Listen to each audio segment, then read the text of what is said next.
Kathy with Shea Homes. In this video, I'm going to show you how to take care of your garage doors. To complete this project, you will need silicone spray, eye protection, a rag, and a ladder.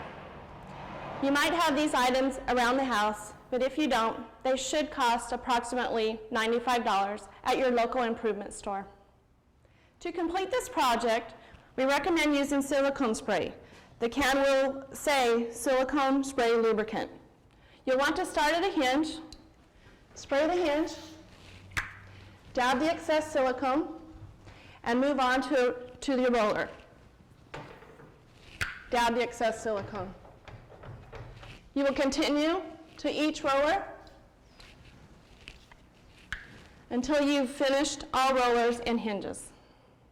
The manufacturer recommends doing this every 6 months, so refer to your manual for additional information. Here at Shea Homes, we help you put print into practice. Thank you for spending time with me today.